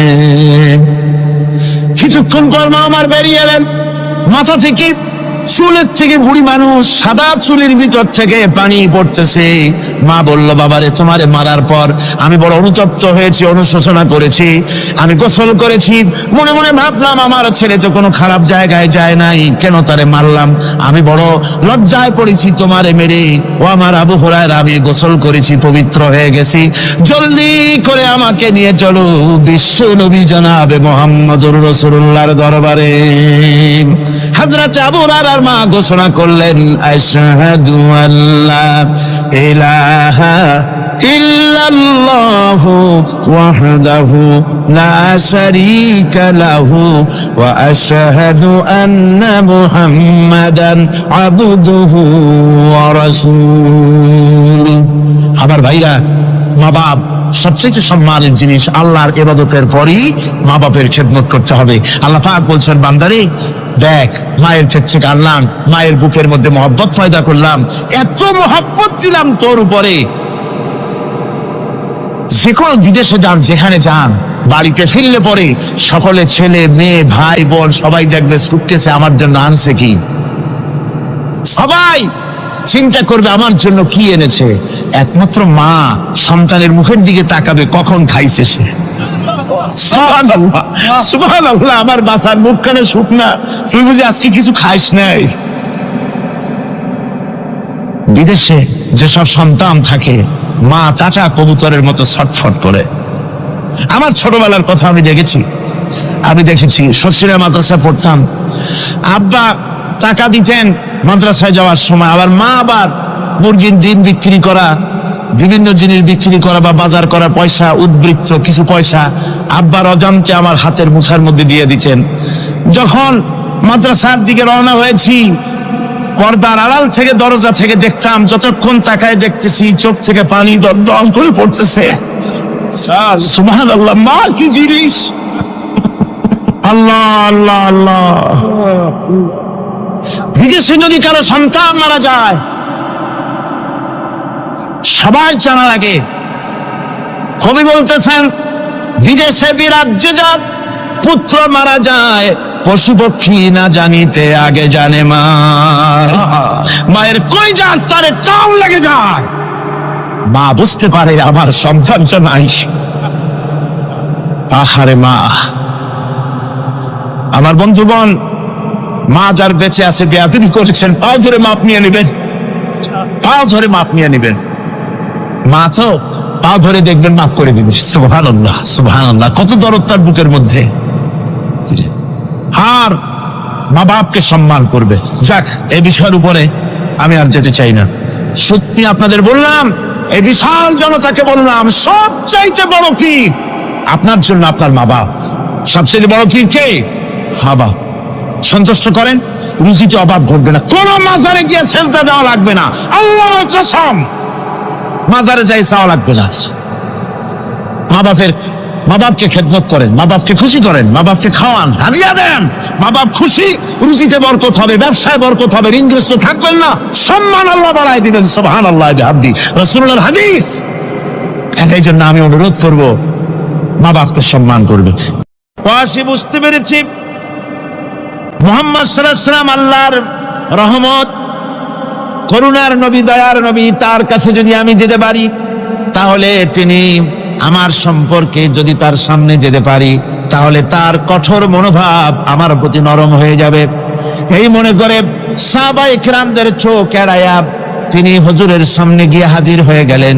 হুজুর তাকে দেখি বললেন, তোমার নাম না ওয়াসি? তিনি বললেন, হ্যাঁ আমার নাম ওয়াসি। হুজুর বললেন, তুমি আমার চাচাকে শহীদ করেছো? ওয়াসি বললেন, জাহালাতের কারণে তা করেছি। হুজুর বললেন, কেমনে শহীদ করেছো আমার চাচাকে, আমার একটু শোনাও। ওয়াসি বলতে লাগলেন, আমি বল্লম দিয়ে হযরতে হামজার শরীরকে এফোড় ওপড় করে দিয়েছি, তারপরে তার বুককে খঞ্জর দিয়ে ফেরে বুকের ভিতর থেকে কলিজাটা বের করে নিয়ে আমি হাতে দিয়ে দিয়েছি হেন্দাই কলেজা চিবিয়ে চিবিয়ে খেস। রাসূল পাক সাল্লাল্লাহু আলাইহি ওয়াসাল্লাম হাদিস শরীফে এসেছে, ওয়াসির বর্ণনা যখন তিনি শুনতেছিলেন, রাসূলের চোখ থেকে তখন পানি পড়ে দাড়ি মোবারক ভিজে ভিজে পড়তেছিল। ঘটনা শোনার পর রাসূলুল্লাহ বললেন, ওয়াসি তুমি কি চাও? ওয়াসি বললেন, আমি ইসলাম কবুল করতে চাই। হুজুর তাকে মুসলমান বানালেন, বললেন, তুমি মুসলমান হলে কিন্তু সব সময় তুমি আমার সামনে আসবে না, তার কারণ তোমাকে দেখলে পরে আমার মনের ভিতরে আমার চাচার কথা মনে উঠে যাবে। আমি আমার আব্বাকে পাই নাই, আব্বার স্নেহ যত্ন আমার কিসমতে তেমন হয় নাই। আমার চাচা হামজা আমাকে পিতার মতো করে আমাকে স্নেহ করেছে, তোমাকে দেখলে পরে তার কথা মনে পড়বে, সুতরাং তুমি সবসময় আমার সামনে আসবে না। ওয়াসি সেদিন শপথ নিয়েছিলেন, রব্বুল আলামিন, আমি জাহালাতের কারণে যেই বল্লম দিয়ে একজন শ্রেষ্ঠ সন্তানকে আমি শহীদ করে ফেলেছিলাম, আমি বুঝতে পারি নাই, ওই বল্লমটা আমি হেফাজতে রেখে দিয়েছি। তুমি আমার এই দোয়া মঞ্জুর করো, আমি যেন এই বল্লম দিয়ে এই পৃথিবীর নিকৃষ্ট ইসলামের কোন দুশমনকে যেন আমি শেষ করে দিতে পারি। আল্লাহ পাক দোয়া তার মঞ্জুর করে নিলেন। মুসাইলামা কাযযাবের বিরুদ্ধে হযরত আবু বকর সিদ্দিক রাদিয়াল্লাহু তাআলা আনহু যে বাহিনী পাঠালেন, হযরত ওয়াসি সেই বাহিনীর মধ্যে ছিলেন। আর তিনি সেই বল্লমটা দিয়া, যে বল্লম দিয়ে তিনি হযরত হামজাকে শহীদ করেছিলেন, সেই বল্লমটা দিয়েই ইসলামের নিকৃষ্ট শত্রু মুসাইলামা কাযযাবকে দুনিয়া থেকে তিনি বিদায় করে দিলেন। রাসূলের যুগে একজন নবুয়তের দাবি করলো, তার নাম হচ্ছে মুসাইলামা কাযযাব। সে দাবি করলো, সে মনে করলো যে নবুয়ত হচ্ছে একটা ব্যবসা। মুহাম্মদ সাল্লাল্লাহু আলাইহি ওয়াসাল্লামের কিছু ছিল না, নবুয়তের দাবি করলো, গনিমতের মাল আসলো, টাকা পয়সা আসলো, তারপর রাজত্ব হয়ে গেল, এরকম তো কম কথা না। তা আমিও যদি নবুয়তের দাবি করি তাহলে এরকমের একটা ব্যবসা আমিও করতে পারবো। এই চিন্তা ভাবনা করে নবুয়তের দাবি করে বসলো। নবুয়তের দাবি করে সে প্রচার করে বেড়াতে লাগলো, আমি নবী। তারপর তার উম্মতেরা বলল যে, আচ্ছা আপনি তো নবী বুঝলাম, তা মুহাম্মদ সাল্লাল্লাহু আলাইহি ওয়াসাল্লামের উপরে ওহী নাজিল হয়, আপনি তো কোনো নতুন ওহী আমাদের দিতে পারলেন না, কোন সূরাও এ পর্যন্ত আসলো না। মুসাইলামা কাযযাব বলল, দেখো কেবল না নবী হলাম, একটু সময় দাও ওহী আসা। কিছুদিন পর বলল যে সূরা একটা এসে গেছে। বলে কি? সে সূরা কাউসারের একটা প্যারোডি তৈরি করলো, বলল আমার উপরে একটা নতুন সূরা আসছে, সূরাটি হচ্ছে ইন্না আতাইনাকাল আকাক ফাসাল্লি লিরাব্বিকা ওয়াজাক ইন্না শানিয়াকা হুয়াল আবলাক। এর অর্থ হচ্ছে, আমি তোমাকে আকাক পক্ষী দান করেছি। আর আকাক পক্ষী বলা হয় হুতুম পেঁচাকে। ও যে কায়দার নবী, পাখিটাও পাইছে সেই কায়দারই। তারপরে ফাসাল্লি লিরাব্বিকা ওয়াজাক, সুতরাং তোমার প্রভুর উদ্দেশ্যে নামাজ পড়ো আর জোরে সোরে চিৎকার করো। মনে রেখো, তোমার দুশ্মন হবে শ্বেত এবং কৃষ্ণ বর্ণে। এর না আছে কোনো গোড়া, না আছে এর মাথা, না আছে এর কোনো অর্থ, না আছে কিছু। এই জাতীয় সূরা দেখিয়া উম্মতেরা বলল, কি যে আশ্চর্য কথা, মুহাম্মদ সাল্লাল্লাহু আলাইহি ওয়াসাল্লামের উপরে যে সূরা নাজিল হয়েছে তা পড়তে কত সুন্দর, কত ভাব গম্ভীর, আরে কি একটা সূরা নাজিল হলো। তারা নিজেরা বলা তোয়া করলো। আর একবার ধরলো মুসাইলামাকে, তারা বলল মুহাম্মদ সাল্লাল্লাহু আলাইহি ওয়াসাল্লাম তাকে তার উম্মতেরা তাদের বাগানে নিয়ে যায়। নিলে পরে যে বাগান থেকে তিনি যান, গাছে খরমা না থাকলে খরমা হয়ে যায়। কোন পানি শূন্য কুয়ার কাছ থেকে গেলে তার বরকতে কুয়ায় পানি চলে আসে। তো আপনি এরকমের কিছু আমাদের দেখান। বললো আমাকেও তোমরা এভাবে নিয়ে যাও। তখন তাকে নিয়ে যাওয়া হলো।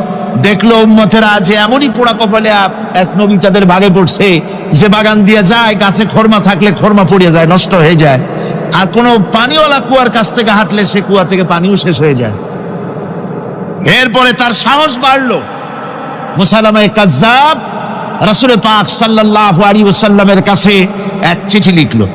সে চিঠির ভাষা ছিল, মিন মুসাইলামাত রাসূলিল্লাহ ইলা মুহাম্মাদুর রাসূলুল্লাহ সালামুন আলাইকুম আম্মা বাদ ফাইন্নী আশরাকতু ফিল আমর ওয়া ইন্না লানা নিসফাল আরদ ওয়া লিকুরাইশিন নিসফাল আরদ ওয়ালাকিন্না কুরাইশান কওমান ইয়াতাদুন। সে চিঠি লিখলো যে মুসাইলামা আল্লাহ রসুলের পক্ষ থেকে নাউজুবিল্লাহ মুহাম্মদ সাল্লাল্লাহু আলাইহি ওয়াসাল্লামের কাছে এই চিঠি পাঠানো হচ্ছে। ফাইন্নী কাদ আশরাকতু ফিল আমরি মাক, আমি হচ্ছি আপনার নবুয়তের একজন অংশীদার। এই হিসাবে পৃথিবীর অর্ধেক হচ্ছে আমার আর অর্ধেক হচ্ছে কোরাইশদের। কিন্তু কোরাইশরা বিষয়টা বুঝতে না পেরে আমার সাথে বাড়াবাড়ি করতেছে। হুজুর সাল্লাল্লাহু আলাইহি ওয়াসাল্লাম এই চিঠির জবাব দিলেন। হুজুর লিখলেন, বিসমিল্লাহির রহমানির রহিম মিন মুহাম্মাদুর রাসূলুল্লাহ সাল্লাল্লাহু আলাইহি ওয়াসাল্লাম ইলা মুসাইলামাতিল কাজ্জাব আসসালামু আলা মান ইত্তাবাআল হুদা আম্মা বাদ ফাইন্নাল আরদা লিল্লাহি ইউরিসুহা মিন ইবাদিহি ওয়াল আকিবাতু লিল মুত্তাকিন। রাসূল পাক সাল্লাল্লাহু আলাইহি ওয়াসাল্লাম লিখলেন, এই চিঠি যাচ্ছে মুহাম্মদ সাল্লাল্লাহু আলাইহি ওয়াসাল্লামের কাছ থেকে মুসাইলামা কাজ্জাবের কাছে। শুনে রাখো, শান্তি বর্ষিত হোক তার প্রতি যিনি হেদায়েত প্রাপ্ত। এই পৃথিবীর উত্তরাধিকারী হচ্ছে কেবলমাত্র আল্লাহ পাকের সেই সব বান্দারা যারা নাকি আল্লাহর গোলাম, আল্লাহর একান্ত আল্লাহর আইন এবং কানুনকে মেনে যারা চলে। আর পরকাল হচ্ছে সেই সমস্ত লোকেদের জন্যই। মুসাইলামা কাজ্জাবের মুয়াজ্জিন যারা, তারাও জানতো, তারাও জানতো যে লোকটা মিথ্যেবাদী। তো কিছু মাল পানি পাওয়া যায়, টাকা পয়সা পাওয়া যায়, সাথে থাকলে কিছু খাওয়াটাও যায়, এই জন্য তার সাথে থাকতো। রাসূলুল্লাহর মুয়াজ্জিন আযান দিতেন, আশহাদু আন্না মুহাম্মাদার রাসূলুল্লাহ, আমি সাক্ষ্য দিচ্ছি মুহাম্মদ সাল্লাল্লাহু আলাইহি ওয়াসাল্লাম আল্লাহর রাসূল। আর মুসাইলামার মুয়াজ্জিন যে ছিল, সে আযান দিত, আশহাদু আন্না মুসাইলামাতা ইয়াজামু আন্নাহু রাসূলুল্লাহ। ও বলতো, আযান দিত এই কথা বলে যে আমি সাক্ষ্য দিচ্ছি মুসাইলামা মনে করে যে সে আল্লাহর রাসূল। আমার ভাইরা, এরপরে মুসাইলামা কাজ্জাবের বিরুদ্ধে হযরত আবু বকর সিদ্দিক রাদিয়াল্লাহু তাআলা আনহু 40,000 লোকের একটা বিশাল বাহিনী, সাহাবায়ে কেরামদের এক বিশাল বাহিনী পাঠিয়ে দিলেন মুসাইলামা কাজ্জাবের বিরুদ্ধে লড়াই করার জন্য। এর সিবাসারার ছিলেন হযরত খালিদ বিন ওয়ালিদ। এই জিহাদে যাওয়ার সময় ওয়াহশী রাদিয়াল্লাহু তাআলা আনহু, যিনি হযরত হামজা রাদিয়াল্লাহু তাআলা আনহুর কাতিল ছিলেন। হুজুর সাল্লাল্লাহু আলাইহি ওয়াসাল্লাম ফতহ মক্কার দিনে সকলকে ক্ষমা করে দিয়েছিলেন, কিন্তু 5 জন নারী আর 6 জন পুরুষ সম্পর্কে বলেছিলেন এদেরকে যেখানে পাও সেখানে হত্যা করো। এর মধ্যে ওয়াহশী একজন। ওয়াহশী বুঝতে পেরেছি মুহাম্মদ সাল্লাল্লাহু আলাইহি ওয়াসাল্লাম আল্লাহর রহমত, করুণার নবী, দয়ার নবী, তার কাছে যদি আমি যেতে পারি তাহলে তিনি আমার সম্পর্কে, যদি তার সামনে যেতে পারি তাহলে তার কঠোর মনোভাব আমার প্রতি নরম হয়ে যাবে। এই মনে করে সাহাবায়ে কেরামদের চোখ এড়ায়া তিনি হুজুরের সামনে গিয়ে হাজির হয়ে গেলেন। হুজুর তাকে দেখিয়ে বললেন, তোমার নাম না ওয়াসি? তিনি বললেন, হ্যাঁ আমার নাম ওয়াসি। হুজুর বললেন, তুমি আমার চাচাকে শহীদ করেছো? ওয়াসি বললেন, জাহালাতের কারণে তা করেছি। হুজুর বললেন, কেমনে শহীদ করেছো আমার চাচাকে, আমার একটু শোনাও। ওয়াসি বলতে লাগলেন, আমি বল্লম দিয়ে হযরতে হামজার শরীরকে এফোড় ওপড় করে দিয়েছি, তারপরে তার বুককে খঞ্জর দিয়ে ফেরে বুকের ভিতর থেকে কলিজাটা বের করে নিয়ে আমি হাতে দিয়ে দিয়েছি হেন্দাই কলেজা চিবিয়ে চিবিয়ে খেস। রাসূল পাক সাল্লাল্লাহু আলাইহি ওয়াসাল্লাম হাদিস শরীফে এসেছে, ওয়াসির বর্ণনা যখন তিনি শুনতেছিলেন, রাসূলের চোখ থেকে তখন পানি পড়ে দাড়ি মোবারক ভিজে ভিজে পড়তেছিল। ঘটনা শোনার পর রাসূলুল্লাহ বললেন, ওয়াসি তুমি কি চাও? ওয়াসি বললেন, আমি ইসলাম কবুল করতে চাই। হুজুর তাকে মুসলমান বানালেন। বললেন, তুমি মুসলমান হলে কিন্তু সব সময় তুমি আমার সামনে আসবে না, তার কারণ তোমাকে দেখলে পরে আমার মনের ভিতরে আমার চাচার কথা মনে উঠে যাবে। আমি আমার আব্বাকে পাই নাই, আব্বার স্নেহ যত্ন আমার কিসমতে তেমন হয় নাই। আমার চাচা হামজা আমাকে পিতার মতো করে আমাকে স্নেহ করেছে, তোমাকে দেখলে পরে তার কথা মনে পড়বে, সুতরাং তুমি সবসময় আমার সামনে আসবে না। ওয়াসি সেদিন শপথ নিয়েছিলেন, রব্বুল আলামিন আমি জাহালাতের কারণে যেই বল্লম দিয়ে একজন শ্রেষ্ঠ সন্তানকে আমি শহীদ করে ফেলেছিলাম, আমি বুঝতে পারি নাই, ওই বল্লমটা আমি হেফাজতে রেখে দিয়েছি। তুমি আমার এই দোয়া মঞ্জুর করো, আমি যেন এই বল্লম দিয়ে এই পৃথিবীর নিকৃষ্ট ইসলামের কোন দুশমনকে যেন আমি শেষ করে দিতে পারি। আল্লাহ পাক দোয়া তার মঞ্জুর করে নিলেন। মুসাইলামা কাযযাবের বিরুদ্ধে হযরত আবু বকর সিদ্দিক রাদিয়াল্লাহু তাআলা আনহু যে বাহিনী পাঠালেন, হযরত ওয়াসি সেই বাহিনীর মধ্যে ছিলেন। আর তিনি সেই বল্লমটা দিয়ে, যে বল্লম দিয়ে তিনি হযরত হামজাকে শহীদ করেছিলেন, সেই বল্লমটা দিয়েই ইসলামের নিকৃষ্ট শত্রু মুসাইলামা কাযযাবকে দুনিয়া থেকে তিনি বিদায় করে দিলেন। আমার ভাইরা, রাসূল পাক সাল্লাল্লাহু আলাইহি সাল্লামের ইন্তেকালের পর এ পর্যন্ত নবুয়তের যারা দাবি করেছে, এক হিসাবে জানা গেছে 28 জন দাবি করা হয়ে গেছে। রাসূল বলেছেন, আমার পরে 30 জন মিথ্যেবাদী নবুয়তের দাবি করবে। কতজন করবে? 28 জন হয়ে গেছে, বাকি আছে কত? এর মধ্যে গোলাম আহমদ একজন। গোলাম আহমদ দাবি করলো যে আমি নবী। তার অনেকগুলি বই কিতাব সে লিখলো। বইয়ের মধ্যে এক জায়গায় সে লিখেছে, তার বইয়ে এক জায়গায় লিখেছে যে আমি স্বপ্নে দেখলাম আল্লাহ আমার সামনে উপস্থিত। আল্লাহ আমার সামনে এসেছেন পুরুষের আকৃতিতে, আর আমি তখন স্বপ্নের ভিতরে আমি নিজেকে একজন নারীর মতোই মনে করলাম। স্বপ্নের ভেতরেই আল্লাহ পাক পুরুষ হিসাবে আমাকে ব্যবহার করলেন। আমি স্বপ্নের মধ্যেই গর্ভবতী হলাম এবং স্বপ্নের ভিতরে আমি গোলাম আহমদ মসিহে রূপান্তরিত হয়ে গেলাম। নাউযুবিল্লাহি মিন যালিক। গোলাম আহমদ বলছে, আল্লাহ পাক ওহীর মাধ্যমে আমাকে জানিয়েছেন, আল্লাহ আমাকে বলেছেন, গোলাম আহমদ তুমি হচ্ছ আমার সন্তান তুল্য।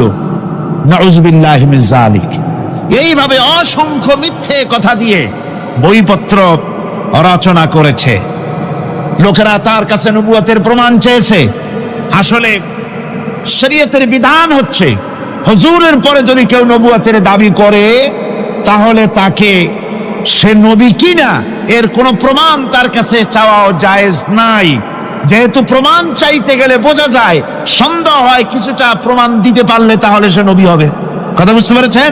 এই জন্য রাসূলের পরে যদি কেউ নবুয়তের দাবি করে, তাহলে তার কাছে নবুয়তের দাবির কোনো প্রমাণও চাওয়া যাইবে না। বিনা প্রমাণে রাসূলের পরে নবুয়তের দাবি যেই করবে সে কি হবে?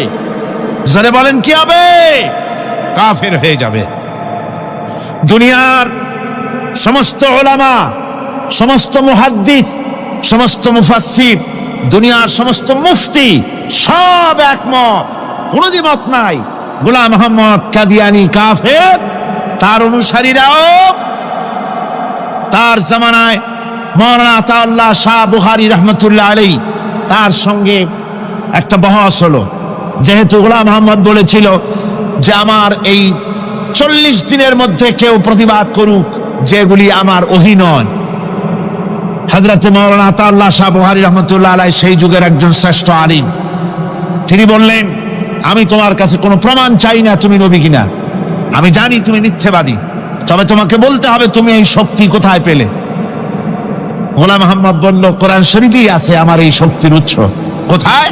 বলল যে এই যে আয়াতটা আমি আপনাদের সামনে তেলাওয়াত করেছি, ঈসা আলাইহিস সালামের ওই কথাই।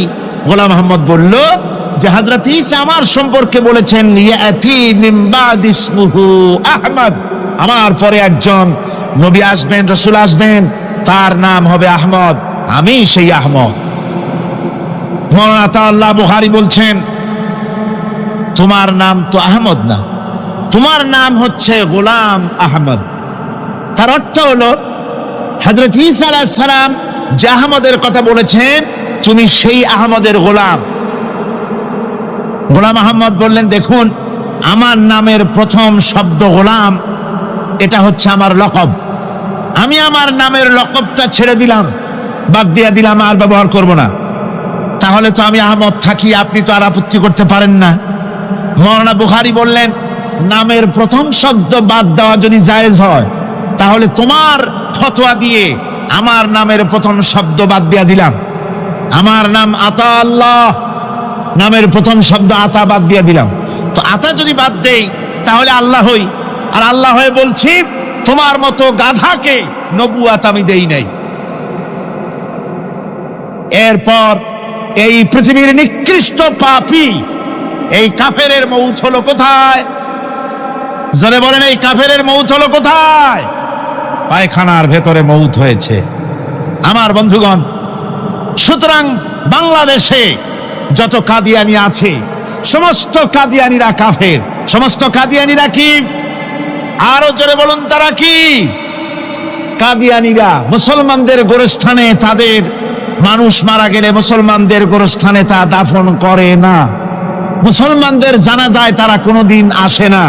মুসলমানদের কোন মসজিদে তারা নামাজ পড়তে যায় না। তারা আলাদাভাবে মসজিদ তৈরি করে মসজিদের নামে। গোলাম মোহাম্মদ কাদিয়ানীর অনুসারীরা যে মসজিদ করে, ওগুলি মসজিদ নয়, এগুলি মসজিদে জেরাত। এগুলি কি? মসজিদে জেরাত। এগুলি কখনোই মসজিদের সম্মান পেতে পারে না। তারা কোরআনে কারীমের ব্যাখ্যা নিজেরা করেছে, নিজেরা তৈরি করেছে, যার সাথে আহলে সুন্নাতুল জামাতের হাদিসের কোনো মিল নাই, নিজেরাই করেছে। সুতরাং এই কাদিয়ানীদেরকে সৌদি আরবিয়া সহ মধ্যপ্রাচ্যের 18টি দেশ এবং পাকিস্তান সরকারও নন মুসলিম মাইনরিটি হিসাবে ঘোষণা করেছে। বাংলাদেশ সরকারের কাছে কাদিয়ানীদেরকে অমুসলিম ঘোষণার জন্য দাবি জানানো হচ্ছে দীর্ঘদিন থেকে, কিন্তু যে সরকারি আসে কর্ণপাত করে না। কাদিয়ানীদের সাথে তাল মিলিয়ে চলতে চেষ্টা করে, আর এই তাল মিলিয়ে চলার অর্থই হলো মুনাফিকি। এই তাল মিলিয়ে চলার অর্থ কি? মুনাফিকি। বাংলাদেশের সব আলেম, সব উলামা ঐক্যবদ্ধভাবে দাবি করেছে কাদিয়ানীদেরকে অমুসলিম ঘোষণা করার জন্য, কিন্তু আজ পর্যন্ত তা করা হয়নি। আজকের মাহফিল থেকেও, এই বিশাল জনসমুদ্র, আমরা কোরআনে কারীমের তাফসীরের মাহফিল থেকে দাবি জানাই সরকারের কাছে কাদিয়ানীদেরকে অমুসলিম সংখ্যালঘু হিসাবে ঘোষণা করা হোক। এ প্রস্তাবে দাবি কি আপনাদেরও? হাত উঁচু করে দেখা। ربنا ظلمنا أنفسنا وإن لم تغفر لنا وترحمنا لنكونن من الخاسرين ربنا لا تزغ قلوبنا بعد إذ هديتنا وهب لنا من لدنك رحمة إنك أنت الوهاب أي الله تعالى হাজার হাজার মুসলমান নরনারী ঠান্ডাকে উপেক্ষা করে তোমার দ্বীনের কথা শোনার জন্য, কোরআনে কারীমের কথা শোনার জন্য এই মাঠে এসে হাজির হয়েছে। আল্লাহ তুমি দয়া করে মেহেরবানি করে আলোচনার সওয়াবটুকু হুজুরে পুরনূর সাল্লাল্লাহু আলাইহি সাল্লামের রূহ মুবারকে পৌঁছে দাও। রব্বুল আলামিন, আমাদের মধ্য থেকে যাদের মা বাপ দুনিয়া থেকে জনমের মতো বিদায় হয়ে গেছে, আল্লাহ কবরে যদি আযাব থাকে দয়া করে আযাব মাফ করে দাও। আল্লাহ আমাদের মা বাপের উপরে তোমার রহমত নাজিল করো।